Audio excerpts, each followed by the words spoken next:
માનનીય વડાપ્રધાન શ્રી દ્વારા મહિલાઓની ખુશાલી માટે ચલાવવામાં આવેલ યોજના સફળ રહી, જેમાં મહિલાઓમાં સંગઠન અને આત્મનિર્ભર થવાની ભાવના જગાડે છે રાષ્ટ્રીય ગ્રામીણ આજીવિકા મિશન।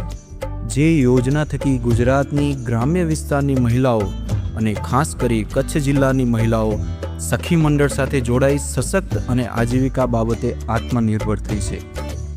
કચ્છ જિલ્લામાં ગ્રામ્ય વિસ્તારના બહેનો મોટે ભાગે હસ્તકલા, ખેતી અને પશુપાલન જેવી કામગીરી સાથે જોડાયેલા છે।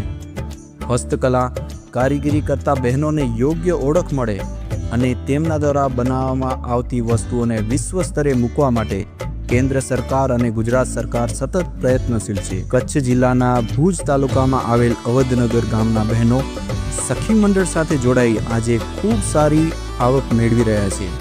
તેમના ચહેરા પરની મુસ્કાન ખુદ રજૂ કરે છે। બહેનોને સાથે લઈને અમે કામકાજ કરીએ છીએ। અમારા ગામમાં કુલ 60 બહેનો જોડેલા છે, 6 ગ્રુપ છે અને અમારો એક વીઓ બનેલો છે। અમે વીઓમાંથી પણ પૈસા ઉપાડી અને પોતપોતાની કામગીરી કરીએ છીએ અને જે બહેનો બહાર નથી જઈ શકતી અમે મદદ કરીએ છીએ। એમનો માલ મટીરિયલ અમે બહાર લઈ જઈ એટલે અમે પોતે વેચાણ કરીએ છીએ।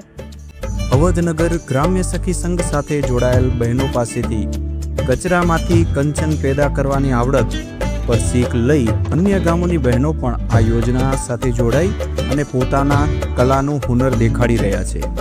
સખી મંડળ સાથે જોડાઈ મહિલાઓ સ્વાવલંબી પણ બની અને આવક પણ વધી। આ રાષ્ટ્રીય ગ્રામીણ આજીવિકા મિશન યોજનાની સફળતા છે કે જેમણે ગુજરાતની મહિલાઓને સશક્ત બનાવ્યા। 16 સાજી શણગાર